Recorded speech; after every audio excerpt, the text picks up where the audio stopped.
सदर प्रणाम। मैं हूं हिमांशु द्विवेदी और स्वागत है आपका हमारी खास पेशकश चर्चा में। चर्चा के तहत आज हम बात करेंगे इस देश के गौरव समझे जाने वाले प्रदेश के संदर्भ में, जिसे हमारा ताज भी कहा जाता है, हिंदुस्तान का मुकुट कहा जाता है, अर्थात कश्मीर। कश्मीर के संदर्भ में आज हमारा विषय कोई बहुत सुखद नहीं है। हमारा शीर्षक है जन्नत फिर लाल, भरोसे पर सवाल। संदर्भ ये है कि जिस कश्मीर के संदर्भ में इस देश के स्पष्ट बहुमत के साथ सत्ता में आए हुए राजनीतिक दल भारतीय जनता पार्टी ने एक विशेष फैसला आज से तकरीबन 3 साल पहले लिया था, जिसके तहत धारा 370 के तमाम प्रावधानों को खत्म किया गया था। उस समय यह दावा किया गया था ये प्रावधान ही खत्म नहीं हो रहे हैं, बल्कि कश्मीर समस्या को भी खत्म किया जा रहा है। भारतीय जनता पार्टी का पूर्ववर्ती संगठन अर्थात जनसंघ के समय से यह मानना रहा कि कश्मीर की समस्या के मूल में धारा 370 है। देश को उन्होंने अपनी मेहनत, अपने परिश्रम, अपने पराक्रम से ये एहसास कराया कि वह जो कह रहे हैं सत्य है। देश ने उस पर एतबार भी किया। इसीलिए जब अगस्त में धारा 370 के संदर्भ में तमाम प्रावधानों को खत्म करने का निर्णय संसद के माध्यम से लिया गया, तो देश एक राय होकर इस फैसले के साथ था और इस उम्मीद के भी साथ था कि अब कश्मीर में वापस रौनक लौटेगी, भरोसा लौटेगा और पिछले 3 दशक से जो कश्मीर पंडित अपनी ज़मीन से महरूम है, अपने घर से महरूम है, वह वापस लौट सकेंगे। 3 साल होने को आए हैं, वो भरोसा टूटता हुआ महसूस हो रहा है। महसूस इसलिए हो रहा है कि एक बार फिर आतंक की घटनाएं घाटी में पैर पसार रही है। एक बार फिर कश्मीरी पंडितों को चुन चुनकर निशाना बनाया जा रहा है। अभी हाल ही में राहुल भट्ट को उसके कार्यालय में नाम पूछकर जिस तरीके से गोली मारी गई है, उसने उस भरोसे को बहुत बड़ा झटका दिया है जो कश्मीर के संदर्भ में 135 करोड़ देशवासियों के जहन में बसा हुआ था। वो झटका लगा है। आज हम इसी मसले पर बात करेंगे। मसले पर बात करने का आशय कतई सरकार को केवल कटघरे में खड़ा करना नहीं, बल्कि उन कारणों की पड़ताल करना है जिसके चलते घाटी में शांति स्थापित नहीं हो पा रही है। कोशिशें जारी हैं, पर फिर भी सफलता उस अनुपात में नहीं मिल रही है जैसी उम्मीद हम सब ने की थी। हमारे साथ इस अहम चर्चा का हिस्सा बनने के लिए 5 खास मेहमान जुड़ रहे हैं, उनसे आपका परिचय कराएं और घाटी के संदर्भ में इस मसले पर कुछ गंभीर विमर्श करने की कोशिश करें। उससे पहले समय है आज के विचार सूत्र का। हमारा आज का जो विचार है वो इन पंक्तियों के रूप में है कि सहनशीलता क्षमा दया को तभी पूजता जग है, बल का दर्प चमकता उसके पीछे जब जगमग है। रामधारी सिंह दिनकर राष्ट्र कवि हुए, उन्होंने ये पंक्तियां हमें सौंपी थी। इन पंक्तियों का आशय ये कि हमें अपना सामर्थ्य, अपने भुजबल, अपने बाहुबल, अपने कौशल के संदर्भ में सचेत रहना चाहिए। अगर हमारे अंदर सामर्थ्य रहेगा तभी बाकी चीज़ों के संदर्भ में हम अपेक्षा कर सकते हैं। तो क्या घाटी के संदर्भ में हमारा यह बल कमज़ोर पड़ रहा है? इसे जहन में रखते हैं और इसके साथ चर्चा पे आगे बढ़ते हैं। इस चर्चा का हिस्सा बनने के लिए हमारे साथ जुड़ चुके हैं डॉक्टर ताहिर चौधरी जी, प्रवक्ता हैं भारतीय जनता पार्टी जम्मू एंड कश्मीर के, और साथ ही हमारे साथ शिल्पी अरोरा जी हैं जो प्रवक्ता हैं ऑल इंडिया कांग्रेस कमेटी की। आप दोनों का स्वागत है। और चर्चा की शुरुआत डॉक्टर ताहिर जी आपके साथ ही करते हैं, क्योंकि कटघरे में आप हैं, आपकी सरकार है, आपके द्वारा किए गए वादे हैं, आपके द्वारा जताया गया ये इकबाल है कि अब सब कुछ ठीक हो जाएगा। यही ठीक हो रहा है? 3 साल से आप चुनाव नहीं करा सके, प्रदेश को उसका खोया हुआ दर्जा नहीं दिला सके, और एक शांति के संदर्भ में आपसे उम्मीद थी, वो शांति भी दे पाने में आप नाकाम हो रहे हैं। सवालों के घेरे में हैं आप डॉक्टर ताहिर चौधरी, क्या कहते हैं? देखिए हिमांशु जी, भारतीय जनता पार्टी ने जो जो जम्मू कश्मीर के अवाम के साथ, देश के अवाम के साथ हमारे माननीय प्रधानमंत्री साहब ने जो जो वादे किए थे, हम कहीं ना कहीं उनको पूरा करने में कामयाब रहे और आगे भी कामयाब होंगे। ये हमें पूरा भरोसा है अपने काम करने के तरीके पे और अपने प्रधानमंत्री साहब की नेक नियति के ऊपर। जी लेकिन बदकिस्मती ये है कि एक तरफ जब कश्मीर को सही रास्ते पे ले जाने की पूरी कोशिश सरकार की तरफ से की जा रही है, हमारे ऑनेबल एलजी साहब, मनोज सिन्हा साहब पूरी तरह से अपनी एडमिनिस्ट्रेशन के साथ काम कर रहे हैं। हमारी जम्मू कश्मीर की पुलिस 24/7 काम करती है, हमारी सिक्योरिटी फोर्सेस काम करती है, लेकिन कहीं ना कहीं हमें अपने खोने पड़ते हैं।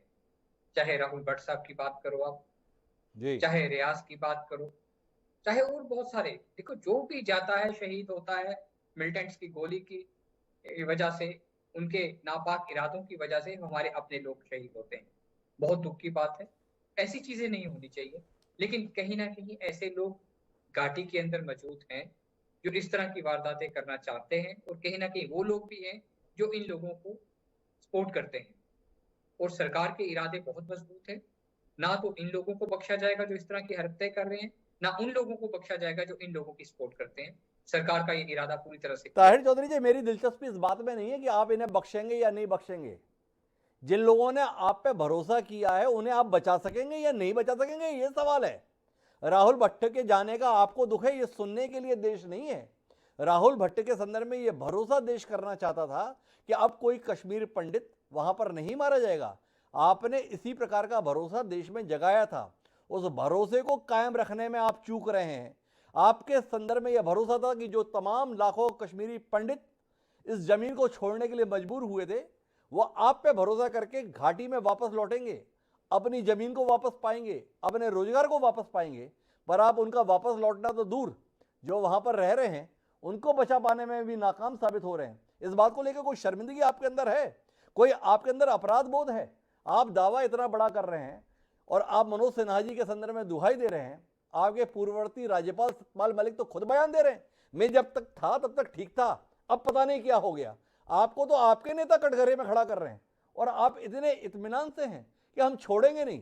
किसको? अपने आप को या इन आतंकियों को? देखिए देखिए हिमांशु जी, आपके सवाल जायज हैं, बहुत तीखे सवाल है। मैं 2 दिन पहले खुद राहुल भट्ट साहब के घर गया था जी। अफसोस के लिए। उनके फादर साहब के साथ मैं कोई आधा घंटा मैंने बताया और मुझे मालूम है कि वो आधा घंटा मेरे लिए पूरे दिन के बराबर था। जिस तरह की मैं वहां पे बातें सुन रहा था, जो कुछ मैं समझ रहा था, महसूस कर रहा था, बहुत मुश्किल का टाइम था मेरे लिए। जी। आधा घंटा बिताना मेरे लिए बहुत मुश्किल था। हमें पूरी हमदर्दी है पूरे समाज के लोगों के साथ, चाहे उसमें कश्मीरी पंडित समाज के लोग आते हैं, चाहे जी। दूसरे लोग आते हैं। देखिए, खून का कोई मजहब नहीं है, खून का एक रंग है और खून गोली ये नहीं देखती है कि कश्मीरी पंडित की हत्या हो रही है, किसी मुसलमान की हत्या हो रही है, किसी सिख की हत्या। रोज हम किसी अपने को खोते हैं, हम ये बात कह रहे हैं, लेकिन खोते क्यों हैं? कहीं ना कहीं काली बेड़े वहां पे छिपी हुई हैं, जिनको हमें ढूंढ निकालना पड़ेगा। और सरकार के दावे, प्रधानमंत्री साहब की जो बातें, हमारे होम मिनिस्टर साहब के जो वादे हैं जम्मू कश्मीर के साथ, उसके ऊपर हम कायम हैं। मैं आपको ये बात क्लियर कर दूं। मैं शिल्पी अरोड़ा जी के पास जाऊं उससे पहले एक सवाल फिर से करना चाहता हूं डॉक्टर ताहिर चौधरी जी आपसे। 8 साल से देश में आपकी मजबूत हुकूमत है, 3 साल से कश्मीर आपके प्रत्यक्ष शासन के अधीन है। पहले जब कश्मीर में इस प्रकार की घटनाएं होती थी तो आप वहां के नेताओं को जिम्मेदार ठहराते थे जो सत्ता में रहते थे, चाहे वो फारूक अब्दुल्ला या उनका परिवार हो, चाहे वहां पे महबूबा मुफ्ती का संदर्भ में हो, चाहे कांग्रेस नेताओं के संदर्भ में हो। भारतीय जनता पार्टी की दलील ये रहती थी कि वहाँ के जो नेता हैं उनका सद्भाव आतंकियों के साथ रहता है, इसलिए ये वारदातें अंजाम दे पाती हैं। अब कौन है? अब तो हुकूमत आपकी, मजबूत हुकूमत आपकी, फिर भी लोग मारे जा रहे हैं, सरेआम मारे जा रहे हैं, दफ्तर में बैठे हुए मारे जा रहे हैं। अब किसकी गर्दन पकड़ेंगे? किसका चेहरा दिखाएंगे जिसको जिम्मेदार ठहराएं? मेरी मेरी मेरी बात सुनिए, मैं आपसे एक सवाल पूछता हूँ, मुझे आप इस चीज का जवाब दीजिए। 70 साल के बाद आपको क्या लगता है कि देश किस रास्ते पे चल रहा है? कैसे प्रधानमंत्री काम कर रहे हैं? कैसी सरकार है? आप मुझे इस चीज का जवाब दीजिए। आपको सरकार पे शक है कोई क्या? मुझे आप जवाब दीजिए, आज मैं आपसे जवाब पूछूं। मेरा हमेशा तो आप सवाल हमारे से सीधे संदर्भ में, घाटी के संदर्भ में जो वादा आपने पूरा किया था, जो भरोसा आपने जगाया था, क्या आपका ईमान गवाही दे रहा है इस बात का कि आप उस वादे को पूरा कर पा रहे हैं? प्रति प्रश्न से सवाल नहीं उठेगा। सवाल इस समय देश के संदर्भ में नहीं, घाटी के संदर्भ में है। उस घाटी के संदर्भ में जहां पर ताहिर जी आप बताते थे, दो ही चीजों को जिम्मेदार ठहराते थे आप, एक धारा 370 और एक कश्मीर के वो राजनेता जो भाजपा से संबद्ध नहीं है। अब तो दोनों की कोई हैसियत नहीं बची। धारा 370 अप्रासंगिक हो गई, उन नेताओं को आपने घर में रहते हुए जेल टाइप में डाल के रखा हुआ है। इसके बाद भी जो हो रहा है वो आपको दिख रहा है, आप उसका दुख मना रहे हैं, आप उसका दुख जता रहे हैं, पर क्या अपनी नाकामी को स्वीकार कर रहे हैं? जो भरोसा, जो वायदा आपने देश को दिया था वो अब तक आप पूरा नहीं कर सके, और क्यों नहीं कर सके? देखिए हिमांशु जी, आपने तो मेरे सवाल का जवाब नहीं दिया, लेकिन मैं आपको कहूँ, भारतीय जनता पार्टी का एक स्पोक्स पर्सन होने के नाते हम अपने पूरे वादों के ऊपर खरा उतरने की पूरी तरह से हम जद्दोजहद कर रहे हैं और बहुत लंबी जंग लड़ रहे हैं जम्मू कश्मीर के अंदर। आपको ये बात कह अपने दूं, वादों में ये पूरा उतरने की कोशिश कर रहे हैं, ईमानदारी से कोशिश कर रहे हैं। शिल्पी अरोड़ा जी मेरे साथ में ऑल इंडिया कांग्रेस कमेटी के प्रवक्ता हैं। शिल्पी जी एतबार कर पा रही हैं डॉक्टर ताहिर जी के दावे पर? बहुत ईमानदारी से मेहनत है, बहुत ईमानदारी से कोशिश है। इस कोशिश और भरोसे के संदर्भ में आपकी प्रतिक्रिया? कहाँ पर ईमानदारी है और कहाँ दिख रही है ये कोशिश? तो सरकार तो बुलडोजर चलाने में बिजी है। सरकार तो अपनी ब्रांडिंग ही बुलडोजर के लिए, एक डिस्ट्रक्शन के लिए, एक अपने आप को एक डिस्ट्रक्टिव सरकार के तौर पर प्रोजेक्ट कर रही है। 100 से ज्यादा अटैक पिछले 3 सालों में हो चुके हैं। 120 इनोसेंट सिविलियंस की जान जा चुकी है, 252 जवान जा चुके हैं, उनको शहीद हो चुके हैं। तो ऐसे में सरकार नाम की चीज कहाँ है? अगर आप में कंट्रोल करने की क्षमता नहीं थी, आप में चुनाव कराने की क्षमता नहीं थी, तो आपने धारा 370 हटाई क्यों? आप रहने देते। अब भी हो रहा है, तब भी हो रहा है, बल्कि बढ़ रहा है। आप कश्मीर फाइल्स के नाम पर पूरे देश में एक जो कहते हैं डराने का माहौल पैदा करते हैं, नफरत का माहौल पैदा करने की कोशिश करते हैं। कहाँ है अनुपम खेर जी? कहाँ है आपकी सब सरकारें जो ऐसी फिल्मों को प्रमोट कर रही थी और टैक्स फ्री दिखा रही थी? आप लोगों की जान नहीं बचा पा रहे हैं। सरेआम दहशतगर्द लोग जो है गोली चला रहे हैं, लोगों को मार रहे हैं। बिल्कुल किसी पे, जनता पे किसी को भरोसा ही नहीं है। पीक सीजन था, कश्मीर में आप अच्छा माहौल देते, इकोनॉमी को बूस्ट मिलता, वहां पे टूरिस्ट जाता, आगे बढ़ता, लेकिन आप सब में हर मोर्चे पर पूरी तरह से फ्लॉप है। पर शिल्पी जी, मेरे 2 सवाल हैं। आपने 2 अलग अलग बातें की। जहाँ तक आपने टूरिज्म के संदर्भ में बात की, उसके संदर्भ में तो आंकड़े यही आ रहे हैं कि पिछले 20 साल में सर्वाधिक टूरिस्ट इस समय पर कश्मीर की ओर रुख कर रहे हैं। बड़े पैमाने पर सैलानी वहाँ पहुँच रहे हैं। तो ये तो आंकड़ा खुद ट्रैवल एसोसिएशन के द्वारा जारी किया गया है। लेकिन मेरा सवाल आपसे ये है कि आखिर वहाँ पर आतंकियों को हमले करने के मौके कैसे मिल रहे हैं? देश की सुरक्षा में कोई कमी नहीं रखी गई है, ऐसा डॉक्टर ताहिर चौधरी जी और उनकी पार्टी हमें बताती है।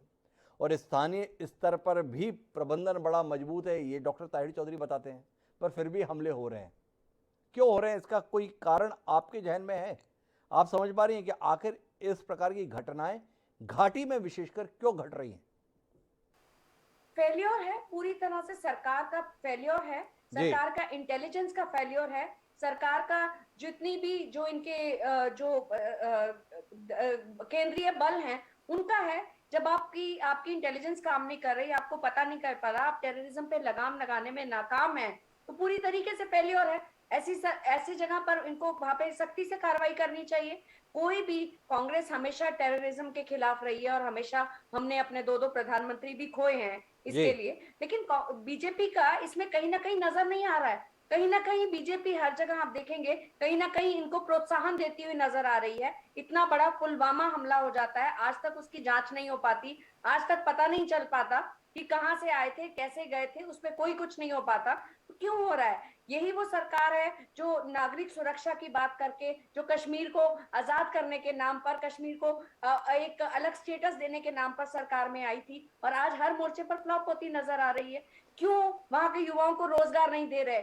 ये सरकार रिस्पॉन्सिबल है वहां के युवाओं के हाथ में पत्थर पकड़ाने के लिए, क्योंकि वहां रोजगार नहीं है, वहां उन लोगों को काम नहीं मिल पा रहे हैं, इसलिए कहीं ना कहीं हो रहा है। तो शिल्पी जी कुल मिला के फेलियर बता रही हैं, पुलिस के स्तर पर, इंटेलिजेंस के स्तर पर। मेरे साथ में शौकत चौधरी जी जुड़ गए हैं, पीडीपी के नेता हैं, उनके पास जाना चाहता हूं, लेकिन उससे पहले डॉक्टर ताहिर चौधरी जी को ऐतराज है शिल्पी अरोड़ा जी की बातों पर। बनता भी है ऐतराज करना डॉक्टर ताहिर चौधरी जी का, निशाने पर तो डॉक्टर ताहिर जी ही है ना। जी ताहिर जी। पहले तो कांग्रेस की स्पोक्स पर्सन ने कहा कि टूरिज्म, पहली बार कश्मीर घाटी के अंदर इतना टूरिस्ट है कि वहां के होटल्स में आपको जगह नहीं मिल सकती आने वाले 3 महीने तक। जी। कश्मीर में जिस तरह से डेवलपमेंट्स हो रही हैं, जैसे काम चल रहा है, मुझे नहीं लगता आज तक कश्मीर में वैसे काम हुआ होगा। लेकिन बदकिस्मती है, हम मानते हैं कि हमारे लोगों की जानें जा रही हैं। ये जो घटनाएं हो रही हैं, मिलिटेंट्स नहीं, इस टाइम पे उन्होंने एक नया प्लान स्टार्ट किया है। मैं आपको ये चीज बताऊं, 17-17, 18-18 साल के लड़कों को छोटे वेपन देके, पिस्टल देके, रिवॉल्वर देके टारगेट किलिंग्स कराई जाती है। कोई मालूम नहीं होता किस रास्ते पे कहाँ कोई लड़का आएगा, किसी को शूट करके चला जाएगा। उस तरह की वारदातें होती है। जहां तक मिलिटेंट्स की बात आती है, मिलिटेंट्स को मुंह तोड़ जवाब दिया जाता है।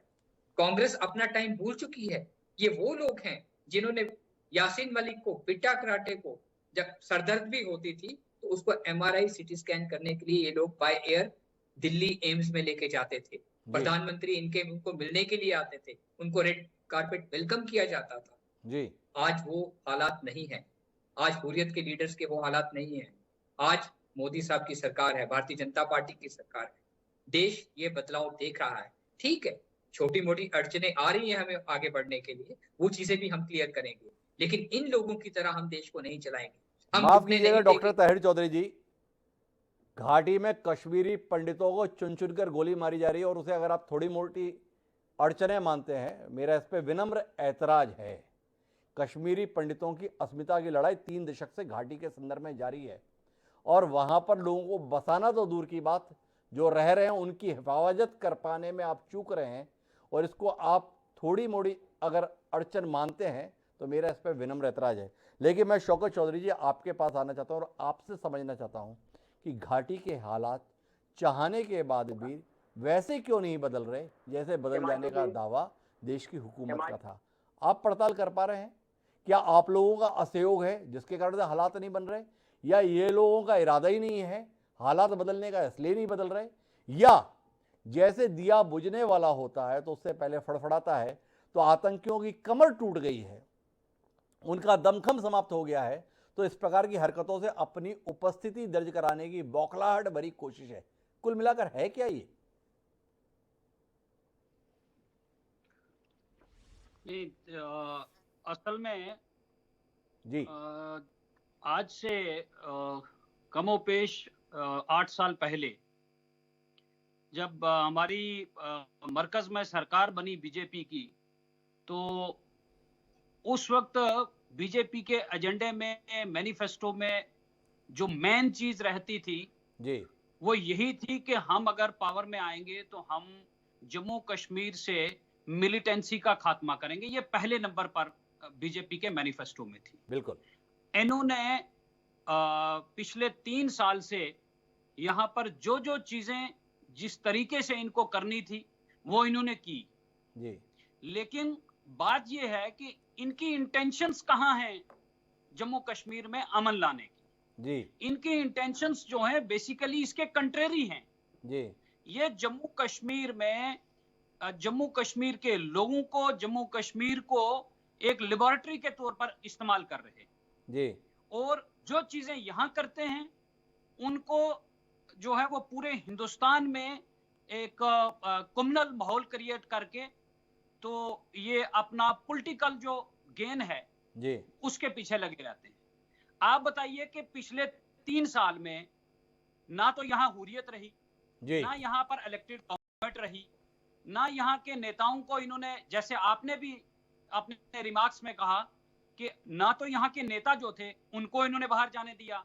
हर तीसरे दिन जो है वो यहाँ फॉर्मर चीफ मिनिस्टर्स को जो है उनके घरों में बंद किया जाता है, उनको डिटेन किया जाता है और उसके बाद 370 को भी खत्म किया। सारी चीजें जो थी वो इन्होंने अपनी मन मर्जी के मुताबिक की जी। अब इसके बाद अगर इनकी अगर इंटेंशन साफ हो जी अगर ये चाहते हूं कि जम्मू कश्मीर के अंदर अमन लाना जी तो क्या वजह है, अमन क्यों नहीं आ रहा। और दूसरी बात जी जहां तक बात रही सिलेक्टिव किलिंग्स की, जी मैं बीजेपी के जो स्पोक्स पर्सन है डॉक्टर साहब इनसे पूछना चाहता हूं कि आप ये बताइए कि जिस तरीके से किलिंग्स इस वक्त हो रही हैं, क्या हमारी जो यहाँ की जम्मू कश्मीर की सरकारें रही हैं उन्होंने 30 साल मिलिटेंसी के साथ मुकाबला किया है जी और सैकड़ों अपने cabinet ministers, MLAs, leaders, workers जो हैं वो खोए हैं, हमने कुर्बानियां दी हैं, लेकिन हमने मिलिटेंसी के आगे जो घुटने नहीं टेके थे जी। हमने पूरी कोशिश की और 2002 के बाद जो थी यहाँ पर जम्मू कश्मीर में आहिस्ता आहिस्ता अमन जो था वो आना कायम हो गया और सिचुएशन बहुत हद तक जो थी वो क्लियर हो चुकी थी।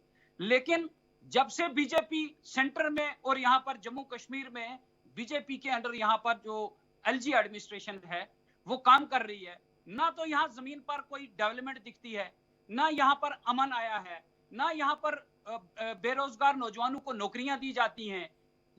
पहली बार देश आजाद होने के बाद यहाँ पर सबसे ज्यादा अनएम्प्लॉयमेंट रेट है, इस वक्त 46 है और पूरे हिंदुस्तान में सबसे ज्यादा जम्मू कश्मीर के अंदर है।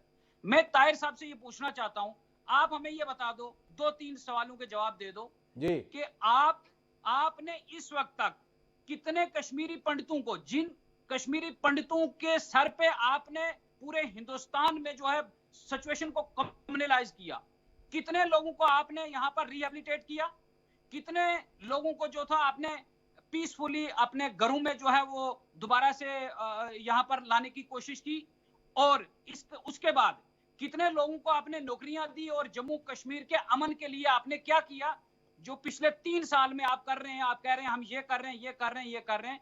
देश ने तो आप पर भरोसा किया था, लेकिन मुझे यह लगता है कि बीजेपी को सिर्फ अपनी जो पॉलिटिकल गेन है उसके लिए काम करना होता है। जम्मू कश्मीर के लोगों से ना हमदर्दी थी, ना है और ना कभी होगी। ना तो है ना और रहेगी। मेरा एक सवाल है शौकत चौधरी जी, भाजपा की असफलता से आपको खुशी है या दुख है, ये जानने में मेरी दिलचस्पी है। भारतीय जनता पार्टी ने वादा किया था कि हम कश्मीरी पंडितों को वापस बसाएंगे। भारतीय जनता पार्टी ने यह वादा किया था कि हम कश्मीर में अमन लाएंगे।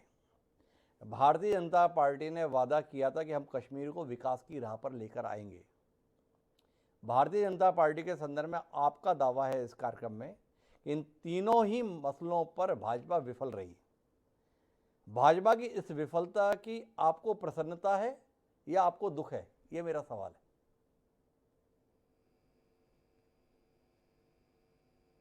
जी शौकत जी।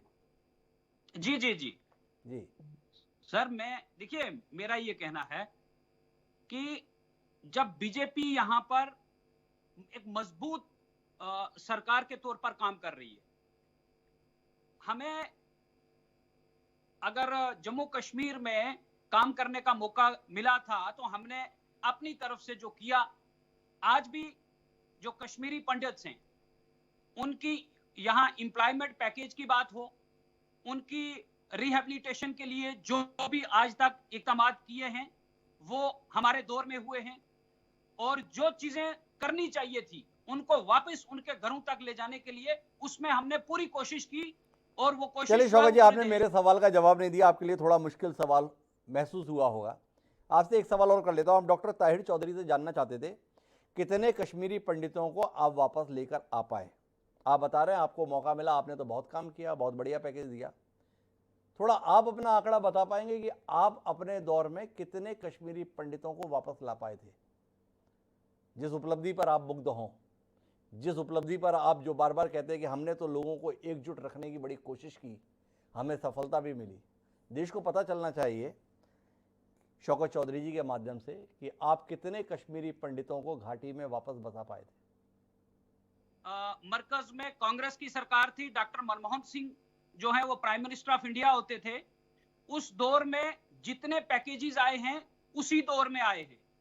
कश्मीरी पंडितों की रिहेबिलिटेशन के लिए उनको जो है वो उनके रहने के लिए, उनके खाने के लिए, उनको मंथली बेसिस पर जो सरकार की तरफ से मदद होनी चाहिए थी, ये सारी जो है ये हमारे दौर में हुई है।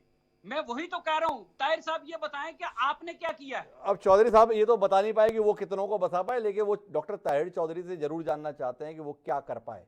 मैं जब डॉक्टर ताहिर के पास जाऊंगा तो शौकत चौधरी के सवाल लेकर जाऊंगा, लेकिन मेरे साथ में इस समय रमेश भांजी हैं, जम्मू कश्मीर के वरिष्ठ पत्रकार हैं, और उनसे मेरी ये जानने में दिलचस्पी है कि घाटी में वो बदलाव क्यों महसूस नहीं हो रहा भान साहब, जैसा दावा इस देश के सबसे बड़े राजनीतिक दल ने देश के साथ किया था।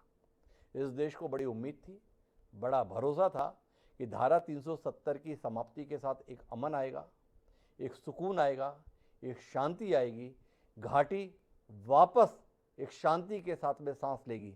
लेकिन कोई हफ्ता बीतता नहीं है जब खून से सना हुआ अखबार हमारे घर में दस्तक देता नहीं है। कहाँ चूक रहे हैं? सरकार चूक रही है या आतंकी अपनी हार से खिसियाकर इस प्रकार की घटनाओं को अंजाम देकर सुर्खियों में बने रहने की कोशिश कर रहे हैं?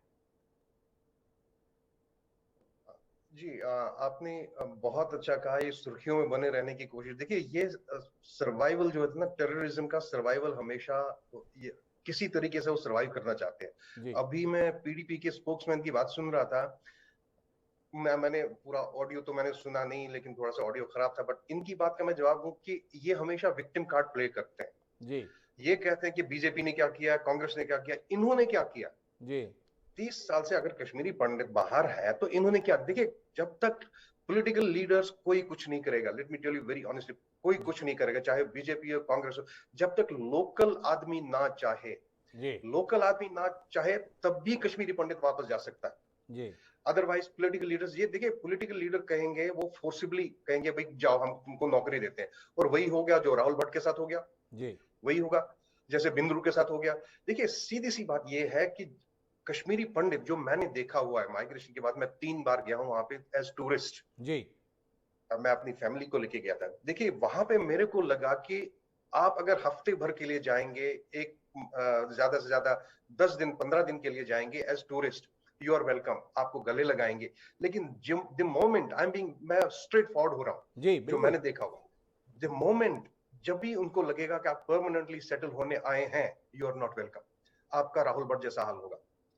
ये दिस इज, किसी से भी आप पूछ लीजिए, 100% फैक्ट है। जी। मुझे एक सीनियर ब्यूरोक्रेट ने एक ब्रेकफास्ट मीटिंग में कहा था कि अगर हमको आजादी ना मिली, ये चौधरी साहब शायद ही may be little bit angry, शायद उनको गुस्सा आएगा ये सुन के, बट ये फैक्ट है। उन्होंने मुझसे कहा था कि अगर हमको आजादी ना मिली, एक चीज हमने अचीव किया कि कश्मीरी पंडितों को यहां से भगा दिया। जी इस बात का क्या जवाब देंगे आप? क्या चौधरी साहब जवाब देंगे? क्या उनकी लीडर महबूबा मुफ्ती जवाब देंगी? कौन लीडर जवाब देगा इस बात का? इसलिए मैं कहता हूं जब तक लोकल लोग ना चाहें तब तक कुछ नहीं हो सकता। तो मेरा कुछ नहीं सवाल है होगा। रमेश भान जी, चूके कहां पर हम तो देश को ये बता रहे थे कि ये जो धारा 370 का प्रावधान है ना, यही समस्या की जड़ है।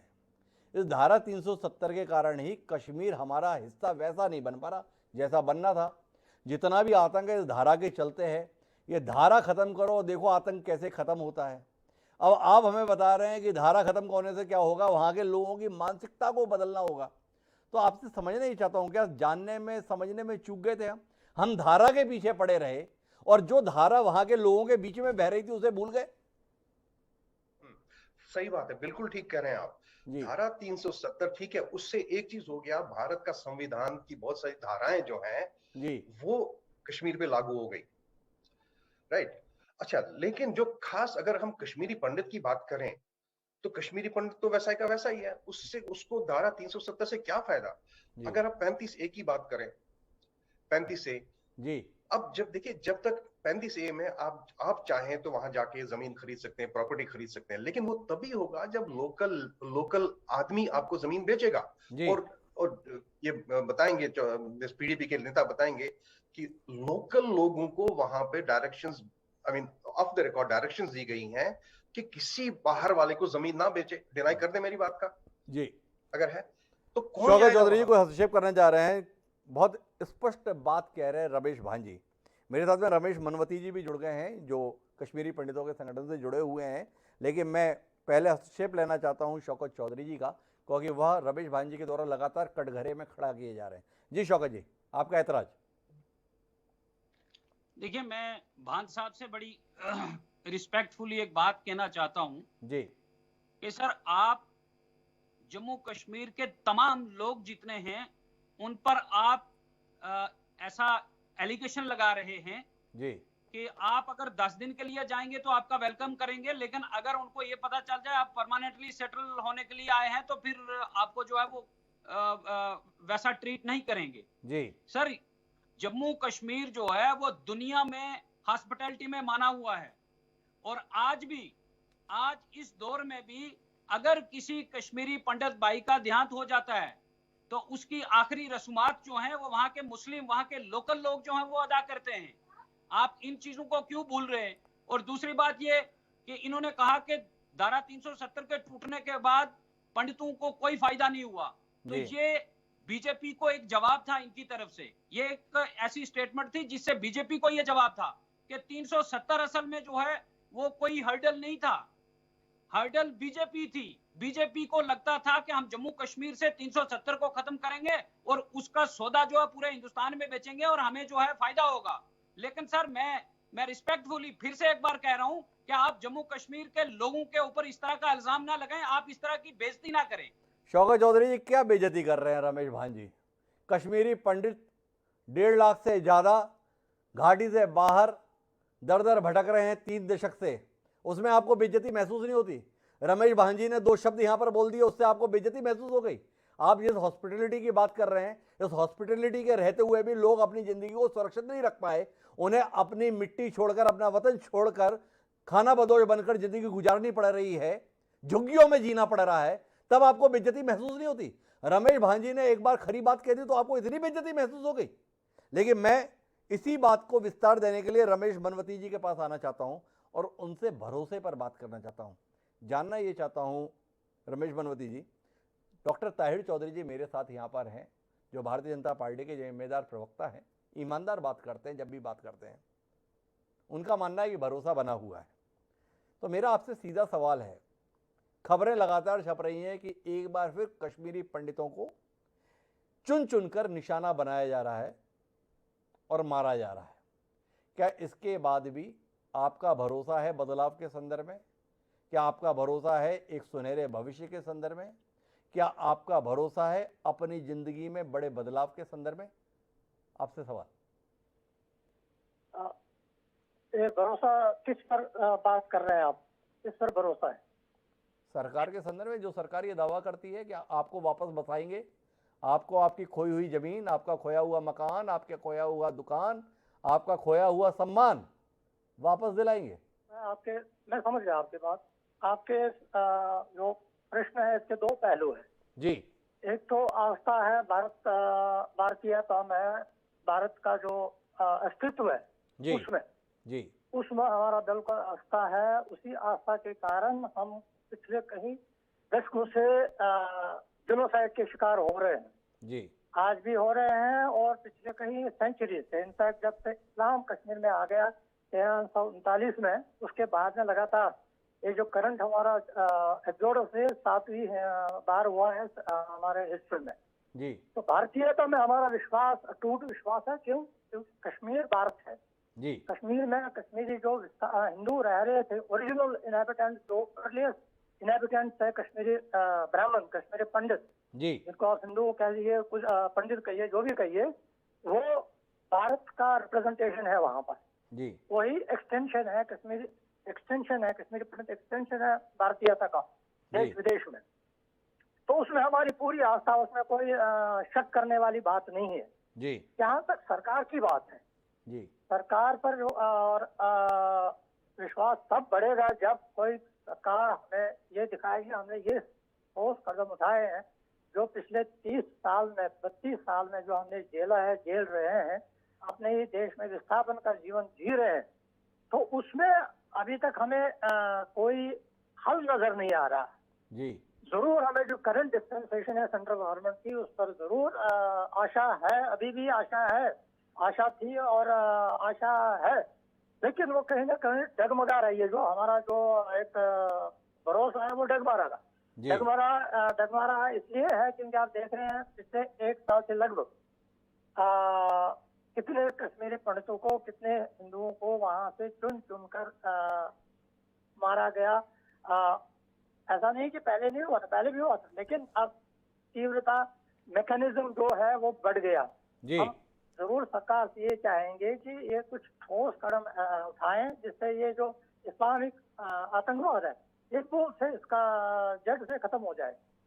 बाकी अभी रमेश भान जी का मैंने पूरा सुना नहीं है, लेकिन जो मुझे लग रहा है वो धारा 300 हटाने की बात कर रहे थे जी। देखिए ये बहुत बड़ा कदम था भारतीय जनता पार्टी सरकार का जो हट गया था जी। लेकिन अभी भी जब ये हट गया उसके बाद में जो बदलाव वहाँ होने चाहिए थे, चाहे एडमिनिस्ट्रेटिव बदलाव, चाहे डिफरेंट एस्पेक्ट में बदलाव होने चाहिए थे, वो नहीं हुए।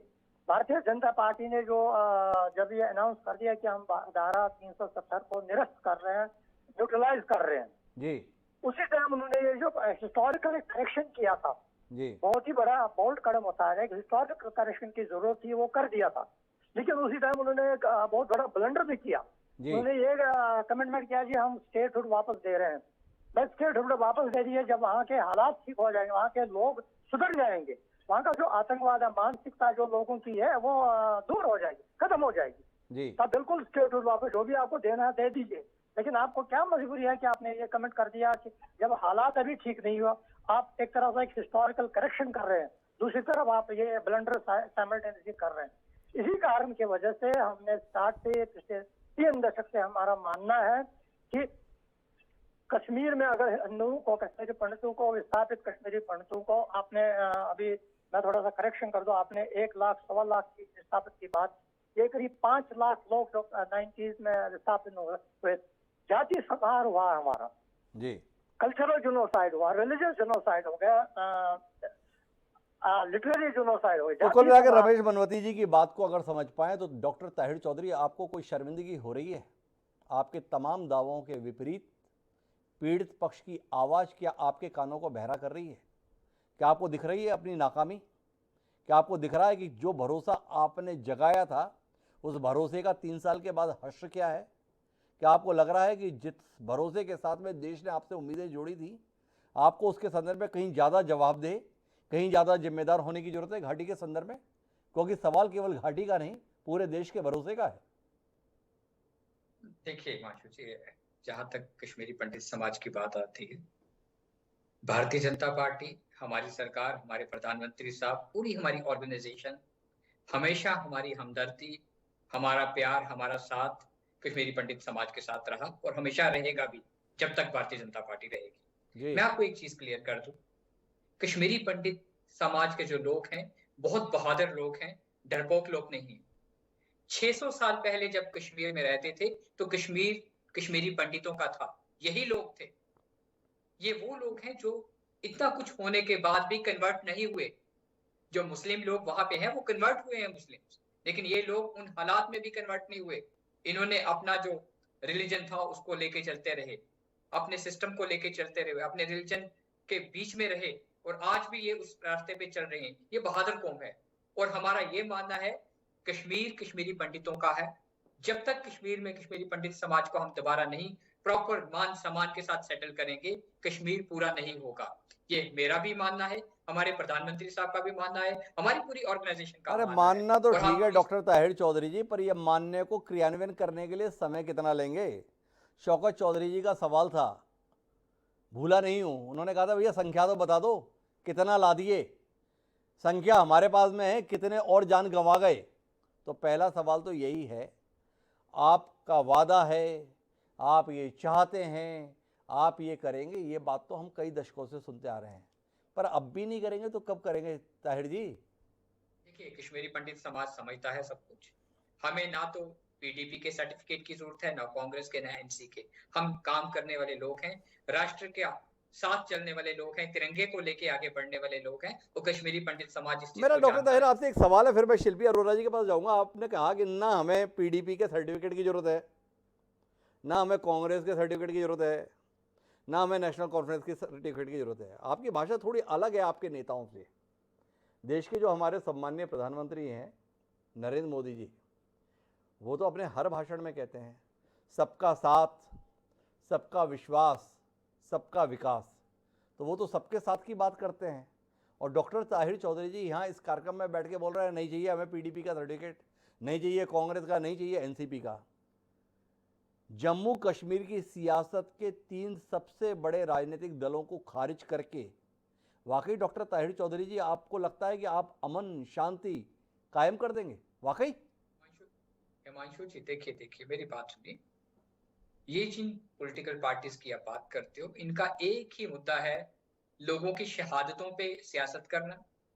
अच्छा, कैसे लोगों को भड़काना, ग्राउंड पे कैसे हालात खराब करना, ये वो पॉलिटिकल पार्टीज है। इन्होंने जम्मू कश्मीर को दिया क्या, ये उस चीज का जवाब दें। इन्होंने कुछ नहीं दिया, इन्होंने अपने परिवारों की सियासत चलाई है। लेकिन भारतीय जनता पार्टी के खून में ये चीजें नहीं है। हम परिवारवाद के खिलाफ हैं, परिवार की सियासत नहीं हम चलाते। हम देश को आगे लेके चलने वाले लोग हैं। कश्मीरी मुझे जाना तो शिल्पी जी के पास है, पर आपने बात ऐसी कह दी कि मुझे प्रति प्रश्न करना पड़ रहा है। आपने कहा इन्होंने कश्मीर को दिया क्या, ये सवाल तो आपके संदर्भ में भी उठेगा ना, आपने दिया क्या? एक राज्य का दर्जा था वो तक छीन के रख लिया, उसकी वापसी का भी इंतजार कर रहे हैं। 3 साल हो गए, आपने कहा था हालात बदल जाएंगे, दे देंगे। 3 साल बाद भी हालात नहीं बदले, इस नाकामी के संदर्भ में कुछ कहेंगे? हमारे होम मिनिस्टर साहब ने ये चीज कही है, और जब हालात ठीक होंगे स्टेट का जो दर्जा है वो दिया जाएगा। हम जो बात कहते हैं वो करते हैं, ऐसी कोई बात नहीं। तो 3 साल के बाद भी हालात सामान्य नहीं हुए, इसे हम सामान्य बात समझें या असामान्य बात समझें? हिमांशु जी, टीवी चैनल पे बैठ के ये बातें करनी बहुत आसान लगती हैं। ग्राउंड पे जो हालात हैं, जिस तरह की कंडीशंस बनती हैं, सुबह कुछ, शाम को कुछ, रात को कुछ, क्योंकि बहुत सारी चीजें हैं वो हमारी सिक्योरिटी फोर्सेस जानती हैं, हमारी जम्मू कश्मीर की पुलिस जानती है। हम उनको सल्यूट करते हैं कि वो किन हालात में कैसे काम कर रहे हैं, और वो काम कर रहे हैं तो जम्मू कश्मीर का आवाम चैन की नींद रात को सोता है। बहुत सारी चीजें हैं, बहुत सारी दिक्कतें हैं, सरकार काम कर रही है, इस सरकार देश को के एक अपना प्रख्यात कवि हैं हरिओम पवार, वो कार्यक्रमों में जाते थे, वो कविता पढ़ते थे, सेना को मोहलत दे दे 48 घंटे की तैयारी की, और उसमें भारतीय जनता पार्टी के तमाम नेता तालियां बजाते थे, हम भी उनमें शामिल रहते थे, क्योंकि वो बात बहुत बाती थी। 48 घंटे में हालात बदल देने की बात पर समर्थन आ जाया करता था, और जब मौका आया तो 3 साल गुजर जाने के बाद में डॉक्टर ताहिर चौधरी, भारतीय जनता पार्टी के जिम्मेदार प्रवक्ता, हमें ये बता रहे हैं कि टीवी रूम में बैठकर बोल देना आसान है, ज़मीन पर इतना आसान नहीं है। 3 साल के बाद भी वो बोल रहे हैं कि आसान नहीं है। तो फिर बदलाव आया क्या धारा बदलने से? जो लगातार ये बताते थे कि ये धारा ही समस्या की जड़ है, ये धारा को ख़त्म करो, देखो कश्मीर की समस्या का समाधान कैसे निकलता है। सवाल तो उठेगा। रमेश भाई जी, आप कुछ कहना चाहेंगे इसमें प्रतिक्रिया में? मुझे जाना तो शिल्पी जी के पास है, लेकिन आपकी प्रतिक्रिया बतौर पत्रकार चाहिए, क्योंकि आप इन दावों के प्रत्यक्षदर्शी रहे। जी देखिए, मेरे पास आज एक स्टेटमेंट आया है लश्कर इस्लाम का, जी, जिन्होंने क्लेम किया राहुल भट्ट की हत्या का। देखिए, आई विश मैं आपको दिखा सकता है ये टीवी पे, लेकिन ये कह रहा है all migrants RSS agents leave और फेस डेथ। जी, राइट। ये है then no space for Kashmiri Pandits who want another Israel in Kashmir to kill Kashmiri Muslims. Double, triple your security. Be ready for target killing. You will die. जी, ये 3-4 line का statement है मेरे पास। जी, अब इस बात का ये लश्कर इस्लाम, जी, इस बात का क्या जवाब देंगे ये जो पॉलिटिकल लीडर्स हैं? देखिए कितने एक्टिव लोग हैं वहां पे। डॉक्टर ताहिर चौधरी, सीधे तौर पर आपकी हुकूमत को चैलेंज है लश्कर इस्लाम का, कुछ कहना चाहेंगे? या हम शिल्पी जी के पास चलें, जिनसे आपको कोई सर्टिफिकेट नहीं चाहिए? देखिए हिमांशु जी, हमारी सिक्योरिटी फोर्सेस डे नाइट काम कर रही हैं। हम किसी भी जगह पे भी मिलिटेंट्स को हम नहीं माफ कर रहे हैं, जहां उनकी जगह उनको वहां पहुंचाया जाता है। इस तरह की बहुत सारी चीजें वैली के अंदर की जाती हैं, बहुत सारी कोशिशें पाकिस्तान की तरफ से की जाती हैं, इन्फिल्ट्रेशंस की जाती हैं, बहुत सारे सिस्टम्स हैं, लेकिन सिक्योरिटी फोर्सेस को दाद देनी पड़ेगी। उनको हम सल्यूट करते हैं कि जहां जहां पे भी मिलिटेंट्स मिलते हैं उनको मौत के घाट उतार दिया जाता है। मैं माफी चाहता हूं डॉक्टर ताहिर चौधरी आपसे, बहुत विनम्रता के साथ में। ये बातें कांग्रेस पार्टी जब सत्ता में थी वह भी ऐसे ही बोलती थी, पीडीपी थी वह भी इसी प्रकार की बात करती थी, एनसीपी थी वह भी इसी तरह की बात करती थी। तब आपके स्वर दूसरे हुआ करते थे, तब आपका लहजा ये नहीं हुआ करता था, तब आप इस तरीके की बात नहीं किया करते थे। आप सत्ता में क्या बैठे, आपकी तो भाषा बदल गई, आप वही भाषा बोलने लगे जो भाषा ये लोग बोला करते थे। लेकिन मेरे साथ शिल्पी अरोड़ा जी हैं, और शिल्पी जी, आपसे जानने में दिलचस्पी है। इस बात में तो संदेह नहीं कि हुकूमत चाहती है कि कश्मीर में शांति आए, इस बात में संदेह नहीं कि हुकूमत चाहेगी कि मुख्य धारा में ये इलाका भी शामिल हो, पर फिर भी दिक्कत है। ये दिक्कत आंतरिक है या बाहरी है, इसे समझने में दिलचस्पी है। और बाकी राजनीतिक दलों की मंशा क्या है? मैंने शौकत चौधरी जी से सीधा सवाल किया था, आप भाजपा की असफलता से खुश हैं या नाखुश हैं? वो जवाब नहीं दिए। आपसे जानना चाहता हूं कि क्या कश्मीर में मौजूदा राजनीतिक दल इस बात से डरे हुए हैं, इस बात से भयभीत हैं, इस बात से आशंकित हैं कि कहीं भाजपा अपने कहे हुए को क्रियान्वित ना कर दे, कहीं भाजपा कश्मीर में शांति बहाल करने में कामयाब ना हो जाए, कहीं भाजपा कश्मीर के संदर्भ में जो कहती थी वो कर गुजरने में सफल ना हो जाए? इसलिए आप लोग एक असहयोगी की मुद्रा में हैं, इसलिए आपको इंतजार रहता है कि कब कोई वारदात हो और हम ताली बजाएं। ये सवाल पैदा होता है, आपकी प्रतिक्रिया? नहीं, बिल्कुल सहमत हूँ आपकी बात से, कोई ताली बजाने वाली बात ही नहीं है। मेरी बात नहीं, मेरा सवाल है, माफ करेंगे शिल्पी जी, मैंने तो केवल सवाल किया है। देकर हमने इस देश में आजादी लेकर आए हैं। हम कांग्रेस परिवार से ज्यादा कौन जान सकता है कि आजादी की क्या कीमत है। हम चाहते हैं कि देश में अमन रहे, देश में खुशहाली रहे, और कश्मीर भी मुख्य धारा में रहे, उसका हिस्सा रहे।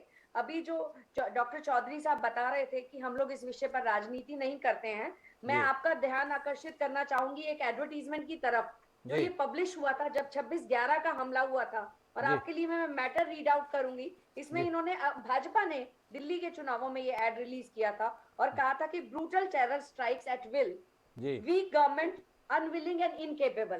तो आज ये इनके ऊपर लेके, ये अनविलिंग भी हैं, इनकेपेबल भी हैं। जिन जो आर्म फोर्सेस का क्रेडिट लेने की बार बार कोशिश कर रहे हैं। आर्म फोर्सेस तो करती हैं, काम कर रही हैं, अपना बेस्ट परफॉर्मेंस कर रही हैं, पर आपके सैल्यूट करने से नहीं होगा।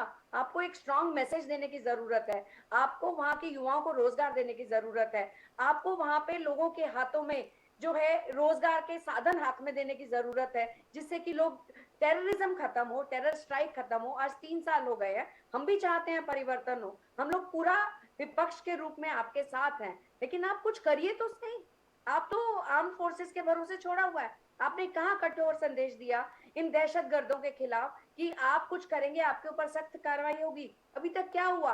आप सिर्फ कश्मीर फाइल फिल्म दिखाना चाहते हैं पूरे देश में और नफरत का माहौल पैदा करना चाहते हैं, आग लगाना चाहते हैं, लोगों को मजहब और रीजन और रिलीजन के नाम पर लोगों को आप अलग करना चाहते हैं। हम चाहते हैं अमन हो, हम चाहते हैं खुशहाली आए कश्मीर में, हम चाहते हैं कश्मीर भी किसी भी अन्य राज्य की तरह आगे बढ़े और आगे करे। हम क्यों तालियां बजाना चाहेंगे? हम तो चाहेंगे कि जो भी हो, जैसा भी हो, कोई भी गवर्नमेंट हो, कश्मीर खुशहाल रहे, अमन रहे, आबाद रहे। तो शिल्पी जी का कहना है कि हम तो चाहते हैं पर इनसे कुछ होता ही नहीं है, तो हम करें क्या? इसके लिए हमारे पे सवाल क्यों कर रहे हैं? ये सवाल है ताहिर जी। लेकिन मैं इसी बात को विस्तार देने के लिए शौकत चौधरी जी आपके पास वापस आना चाहता हूँ। जितना मुखर आप भाजपा के संदर्भ में होते हैं, जितनी नाराजगी आपकी केंद्र सरकार की विफलता को लेकर रहती है, उतना गुस्सा, उतना आक्रोश आपका इन आतंकी संगठनों के संदर्भ में क्यों नहीं होता? रमेश भांजी जैसे लश्कर इस्लाम के संदर्भ में बोल रहे हैं, उसके खिलाफ बोलने से आप बचते क्यों हैं? क्यों महबूबा मुफ्ती को पाकिस्तान के संदर्भ में भारत की बात करना ज़्यादा जरूरी लगता है, बजाय इसके कि पाकिस्तान को ठीक ठाक तरीके से सबक सिखाया जाए, इसकी मांग करने के? ये सवाल जहन में आता है कि आखिर पीडीपी कश्मीर के संदर्भ में सोचती क्या है? क्या वह चाहती है कि कश्मीर भारत में भारत का हिस्सा होते हुए भी भारत का ना रहे, या कोई और नजरिया? नहीं, देखिए, पीडीपी ने तो हमेशा जम्मू कश्मीर के अंदर जो अमन की बात की जी, और दूसरी बात जो मैं आपके सामने रखना चाहता हूं, जी, पीडीपी की जो हमारी सदर हैं महबूबा मुफ्ती साहिबा, उनकी अगर आपने स्टेटमेंट 4 दिन पहले की अगर देखी होगी, जी, उन्होंने पूरे जम्मू कश्मीर के लोगों से, बिलखुसूस कश्मीर वैली के लोगों से जी, ये रिक्वेस्ट की, अपील की कि आपने अमन को कायम करने के लिए सबको इकट्ठा रहना पड़ेगा, एक दूसरे की मदद करनी पड़ेगी, मुस्लिम्स को कश्मीरी पंडितों के साथ मिलकर रहना होगा और जितना हो सकता है उतना एक दूसरे की मदद, सेफ्टी और सिक्योरिटी का ध्यान रखें। ये अपील की थी महबूबा मुफ्ती साहिबा ने। जी। तो अब अगर ये बीजेपी ये कहे कि जनाब हमारा कोई सॉफ्ट कॉर्नर रहता है, तो हमने बीजेपी को ये कह दिया ना कि आप कश्मीर के अंदर अमन कायम करें, उसके लिए पाकिस्तान के साथ अगर जंग करना है वो करिए, बातचीत करनी है तो वो करिए, लेकिन हमारा एजेंडा ये रहता है कि अगर हमारा पड़ोसी मुल्क है, उस पड़ोसी को हम बदल नहीं सकते हैं जी, लेकिन उसके साथ तल्कात अच्छे बना सकते हैं, उसके साथ हम दोस्ती कर सकते हैं। जो दोस्ती करके अमन लाया जा सकता है वो झगड़े से, जंग से नहीं किया जा सकता। तो इसलिए पाकिस्तान के साथ अगर हम बातचीत नहीं करते हैं तो फिर जम्मू कश्मीर के लोगों को अमन कैसे दे पाएंगे? और बीजेपी का ये कहना है कि जनाब हम पाकिस्तान को सबक सिखाएंगे, तो हम उनको कहां रोक रहे हैं जनाब? अगर आप बातचीत नहीं कर सकते हैं तो जंग कर लीजिए उसके साथ, मगर जम्मू कश्मीर के लोगों को अमन तो चाहिए ना, चाहे आप जंग करके करिए चाहे बातचीत से करिए, क्योंकि हमारे पास दूसरा ऑप्शन भी कोई नहीं है। तो शौकत चौधरी जी ने पहली बार अपना नजरिया थोड़ा व्यापक करके हमारे बीच में साझा किया है। महबूबा मुफ्ती का कभी ये बयान अगर शौकत चौधरी जी आप मुझे दिखा पाए जिसमें वो ये कह रही हूँ कि आप पाकिस्तान से जंग करिए, तो मैं ज़रूर उसे देखना चाहता हूँ। आपके हौसले को दाद देता हूँ कि आपने कहा कि भाई या तो जंग कीजिए या संवाद कीजिए, पर आज तक आपकी सम्मानीय नेता ने संवाद की ही बात की है, बात करने की ही बात की है। जंग के संदर्भ में तो शौकत चौधरी में ही हौसला दिखा, जो पीडीपी में रहते हुए कह रहे हैं कि पाकिस्तान से जंग करिए। शायद आपकी बात ताहिर चौधरी जी के माध्यम तक वास्तविक लोगों तक पहुंचे, लेकिन मैं इस बात को विस्तार देने के लिए रमेश भांजी आपके पास आना चाहता हूं और आपसे मर्म पे समझना चाहता हूं। हमारे यहाँ एक बड़ी सहूलियत है सियासत में, जब आपसे कोई चीज़ संभले नहीं तो पाकिस्तान को जिम्मेदार ठहरा दो। कोई घटना हो जाए, सबसे बड़ा मुफीद है कि इसमें पाकिस्तान का हाथ है। आपसे समझना ही चाहता हूँ कि इतने मजबूत हाथों वाली सरकार अभी भी पाकिस्तान का हाथ होने की दुहाई दे तो इस देश को करना क्या चाहिए? भाई किसी हाथ में इतना दम कैसे है कि वो हमारे यहाँ तक आके हमारे गिरेबान में हाथ डाल देता है? हम उस हाथ के आने से पहले उस हाथ को तोड़ क्यों नहीं पाते? ये सवाल जहन में आता है। कुछ कहेंगे रमेश भान जी? जी देखिए, आपने बहुत सही बात कही, क्योंकि देखिए उसमें हमारी खैर अब की फॉरेन पॉलिसी तो ठीक है, लेकिन पहले की फॉरेन पॉलिसी बहुत ही ज्यादा अपीजिंग पॉलिसी, इसमें वो अपीजमेंट आती है जी। कि वो नाराज ना हो जाए, ये नाराज ना हो जाए। देखिए फर्क ये होता है, तो अगर पाकिस्तान को, क्योंकि टारगेट तो किसी को करना है, बेस्ट थिंग इज टारगेट किसी को दुश्मन को करिए, और दुश्मन कौन सा अवेलेबल दुश्मन है? पाकिस्तान। जी। अब देखिए इस गवर्नमेंट में पाकिस्तान से हटके चाइना सेंट्रिक हमारी फॉरेन पॉलिसी हो गई है। तो पाकिस्तान पहले था, कुछ भी होता था पाकिस्तान करो, पाकिस्तान। तो एक तो ये होता था कि भाई ब्लेम किसी और कंट्री पे आ जाए, लेकिन पाकिस्तान ने भी, उसका भी रोल रहा है। मैं ये नहीं कह रहा हूं, पाकिस्तान का बहुत बड़ा रोल रहा है। तो नेचुरली पाकिस्तान तो इजी टारगेट हो गया फिर। जी। तो इसलिए जो आप कह रहे हैं कि भाई पाकिस्तान का, देखिए ये सब चीजें जब तक अंदर हमारे कश्मीर में कश्मीर के लोग ना चाहें, कश्मीर के लोग बिल्कुल, कश्मीर के पॉलिटिकल लीडर्स, वो तो महबूबा मुफ्ती साहिबा ने कहा था कि भाई तिरंगा अगर 370 हट गया तो तिरंगा उठाने वाला कोई नहीं होगा यहाँ पे। ऐसे ऐसे स्टेटमेंट तो आते हैं। अब ये स्टेटमेंट्स अगर बंद हो जाए, मैं ये नहीं कह रहा सिर्फ महबूबा मुफ्ती जी ने ही ये स्टेटमेंट दिया, बहुत सारे लोगों ने ये स्टेटमेंट दिया। अब सिंस उनके प्रवक्ता बैठे यहाँ पे तो मैं उनको ये कर, लेकिन ऐसे स्टेटमेंट्स अगर बंद हो जाए तो पाकिस्तान सेंट्रिक तो हमारी नेचुरली। तो कुल मिलाकर अगर हम मर्म पे जाएं तो 3 स्तर पर विफलता साफ तौर पर दिखती है।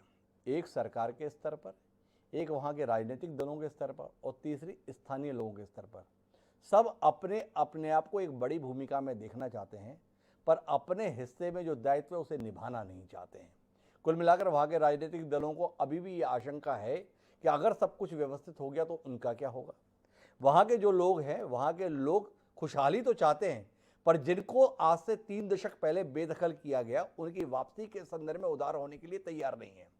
और सरकार के स्तर पर दिक्कत यह है कि वो सरकार शांति तो चाहती है, पर उसमें वहाँ पे मौजूद राजनीतिक दलों की सहभागिता से उसे इसलिए भय लगता है कि राजनीतिक तौर पर उसकी उपलब्धियाँ कहीं प्रभावित न हो जाएं। जब तक लोग अपने निजी हितों के संदर्भ में इतने आशंकित रहेंगे, तब तक घाटी को आतंक से मुक्ति नहीं मिल सकती। पहली जरूरत हर स्तर पर उदारता की है। अगर उदारता का व्यवहार होगा तो ही समाधान निकलेगा, नहीं तो कागजों पर धारा की समाप्ति मात्र से शांति की बहाली एक सपना ही रह जाएगी। क्या देश की हुकूमत और घाटी के राजनीतिक दल और साथ ही वहाँ की आवाम वाकई शांति के लिए ठोस कदम उठाने के लिए प्रयत्नशील होगी, जानने में हमारी दिलचस्पी होगी। बहरहाल आज की तारीख में तो हमारे पास में सिवाय अफसोस करने के और कुछ नहीं है कि एक बड़ा मौका हमारे हाथ में है, पर उस मौके को हम सब मिलकर गंवा रहे हैं। यह मौका हमें वापस कायम करना चाहिए, अमन के संदर्भ में, विकास के संदर्भ में, तरक्की के संदर्भ में। हाँ, सभी मेहमानों का बहुत बहुत धन्यवाद हमारे साथ इस चर्चा का हिस्सा बनने के लिए। समय है अब आज के शेर का। हमारा आज का शेर इस त्रासदी को समर्पित कहता है कि देखोगे तो हर मोड़ पे मिल जाएंगी लाशें, देखोगे तो हर मोड़ पे मिल जाएंगी लाशें, ढूंढोगे तो इस शहर में कातिल न मिलेगा। मलिक जादा मंजर अहमद ने जो ये शेर लिखा था वो राजनीतिक दलों के ऊपर समर्पित है, जो हर मसले पर दूसरों को जिम्मेदार ठहराना चाहते हैं, खुद जिम्मेदारी लेना नहीं चाहते। अगर राजनीतिक दल विफलताओं के संदर्भ में खुद की जिम्मेदारी को स्वीकारेंगे तो निश्चित रूप से तस्वीर बदल जाएगी। पर क्या ऐसा होगा, जानने में हमारी दिलचस्पी रहेगी। बहरहाल अब मुझे दी इजाजत, कल फिर मिलेंगे नए विषय के साथ। तब तक के लिए सादर प्रणाम।